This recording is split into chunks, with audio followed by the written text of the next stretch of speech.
Dear faithful listeners, welcome back to Tip a Bell.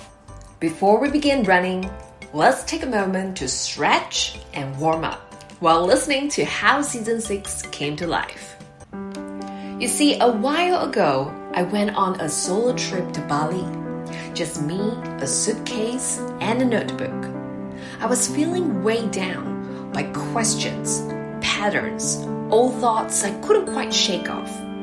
So I gave myself 7 days to slow down, reflect, and do some deep shadow work. Each morning, I'd walk or jog through the paddy fields, quiet paths where my thoughts could finally breathe. It wasn't always peaceful. Sometimes it brought up more than it soothed. But by the time I left Bali, something had shifted. I felt lighter, clearer, like the mess in my head had finally begun to untangle. And then I wondered, how do I continue this practice? That's when it hit me. On one of my runs, actually. Yes, I run almost every day now. And some days, I love it. Other days, my brain gets noisy. I get bored, distracted, stuck in the same loops. And I thought, what if I had a story to run with? Just 10 minutes. Something to keep my mind moving while my body moved too. A story that made me feel something, learn something, and better yet, let something go. So that's what this season is about. Stories made for running. Each one paced with your stride, told with the intention to let go. You can expect some drama, reflections, and little moments of shadow work disguised as fiction. You run, you listen, you breathe. And perhaps, together, we can leave something behind the trail. Are you ready? Let's run. You can learn a lot about a person by how they run. Some stomp like they're mad at the ground. Some float like they're trying not to wake the earth. Me? I run like I'm being chased by thoughts, stories, time, by the versions of myself I haven't quite outrun yet. For some time now, Higashi Ayase Park has become my new ritual, my new route, my new peace. It's always the same. Familiar trails, friendly knots, the Caucasian man with the diaper-wearing greyhound, the Ojisan who does air punches by the benches, the usuals. And then there's one woman I see often, always in the same spot by the benches. In her old track pants and white brim hat. She doesn't run, just sits, stretching or sipping hot tea from a thermos, watching the rest of us go by. I don't know her name, but she reminds me of someone. Someone from today's story. It all started with a plan, a big one. My daughter-in-law, Beverly, had been planning it for weeks. My son, Alion, was turning 30. A big birthday. And not just because of the number. He was doing well, working as a lawyer, doing better than most people his age. Beverly wanted to throw a grand party to show how proud she was. She planned food, flowers, music, and she wanted to record everything on video.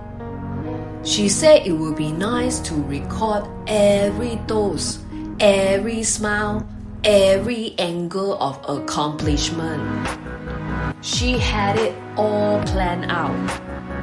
Then, just before the party, the video camera went missing. Beverly yelled with her words as sharp as a knife. Right away, she said Rosa must have taken it. She accused her again and again. Rosa was our maid, a young woman from the Philippines. Rosa stood still, her eyes full of tears, but she didn't fight back. She was quiet, young, always polite, and good with children. Better than Beverly, honestly. It was Rosa who remembered little Billy's favorite cartoons, the way he liked his eggs, the sound of his quiet crying at night. It was Rosa whose name Billy screamed to be comforted, not his mother. So, when Beverly raised her voice that day, it wasn't just the camera that was lost. It was something else, something colder. Meanwhile, I, the old one, stay in the background. That's what I usually did. I watch, listen, notice the things others miss. In the morning, after my son and Beverly left the house for work, I was ready for my quiet ritual, lighting the joysticks and praying to Guan Yin. But the joysticks were gone. At first, I blamed my memory. I thought maybe I had forgotten where I put them.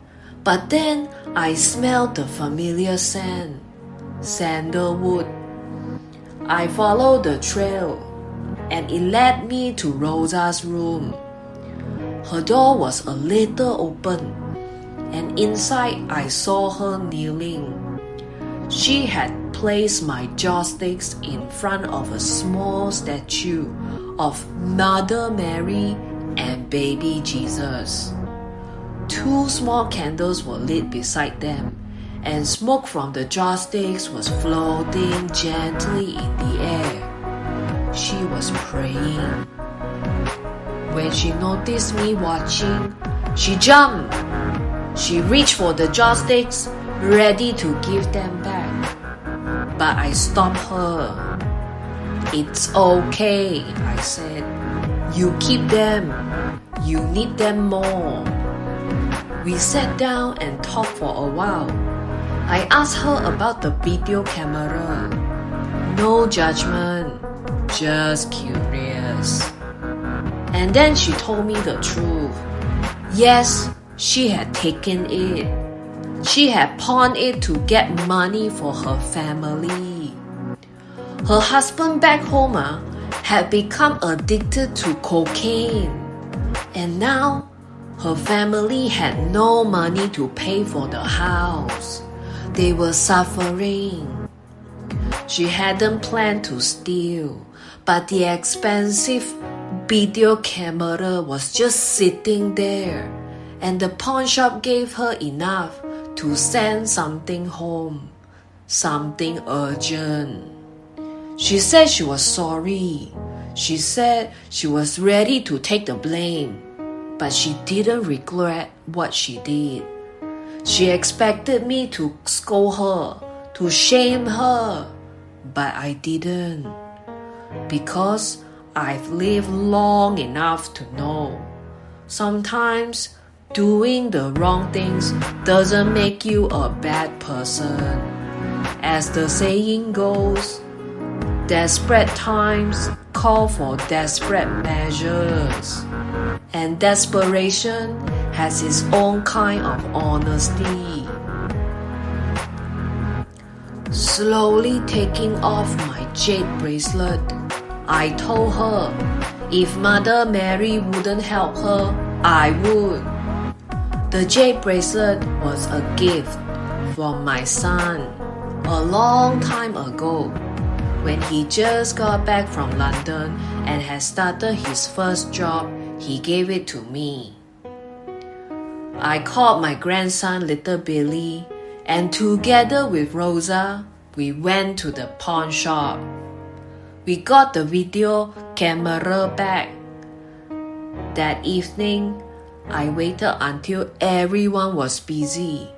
Then I quietly tiptoed to the study and placed the video camera back into the drawer, exactly where it had been. Just as I was leaving, I looked up, and there he was, my loyal son, Leong, standing in the doorway. He had seen everything. He didn't say a word, just stood there, watching. I looked at him and said, "You remember the lady with the blindfold? The one holding the scales and sword? The symbol of justice?" He nodded. "She can't see, and sometimes neither can you." He looked at me, then looked away. That's when Beverly came in to bring him to the party downstairs. All the guests have arrived already. Leong turned to her with the video camera in his hand.